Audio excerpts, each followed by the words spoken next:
Hi friends, welcome to our channel. ఈరోజు మనం mutton keema గురించి తెలుసుకుందాం. ముందుగా కొన్ని ఆనియన్స్ని ఇలా కట్ చేసుకోవాలండి. ఒక కడాయిలో ఆయిల్ వేసేసి ఇలా ఆనియన్స్ని గోల్డ్ కలర్ వచ్చేదాకా వేయించుకోవాలి. ఇలా వేయించి పక్కన పెట్టుకున్న తర్వాత కీమాని మంచిగా కడిగి కుక్కర్లో వేసుకోవాలండి. ఇప్పుడు రైస్ని కడిగేసిన తర్వాత అందులో కొద్దిగా ఆయిల్ వేసుకోవాలి. హాఫ్ ఆనియన్, 2 మిర్చి, బిర్యానీ ఆకు, అనాస పువ్వు, జాపత్రి వేయాలండి. తర్వాత అదే ప్యాన్లోకి ఆయిల్ వేసుకున్న తర్వాత కొంచెం ఆనియన్, మిర్చి, ఇలాచి, జాపత్రి, అనాస పువ్వు, దాల్చిన చెక్కని వేసుకోవాలండి.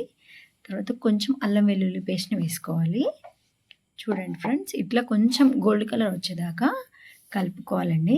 తర్వాత ఇందులోకి కీమాని యాడ్ చేసుకోవాలి. ఈ mutton keema, chicken curry, mutton curry, mutton biryani, chicken biryani చూసాం, కానీ కీమా బిర్యానీ ఎప్పుడు చూడలేదేమో కదా. సో నా వీడియోలో చూసి చేయండి.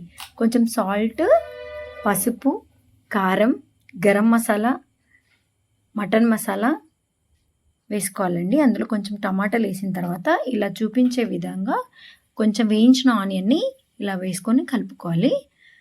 కొంచెంసేపు మూత పెట్టేసిన తర్వాత చూడండి ఫ్రెండ్స్, మటన్ కీమా రెడీ అయిపోయింది. ఇప్పుడు ఇందులోకి మనకి 50% రైస్ ఇలా ఉడికిందండి. ఇప్పుడు ఈ ఉడికిన రైస్ని అందులోకి యాడ్ చేసుకుందాం. ఇప్పుడు చూడండి ఫ్రెండ్స్, కొద్దిగా రైస్ని తీసుకున్న తర్వాత పైనుంచి మనం వేయించి పెట్టుకున్న ఆనియన్ వేసుకోవాలి. కొంచెం పుదీనాకులను వేసుకోవాలి. మూత పెట్టేయాలి ఫ్రెండ్స్.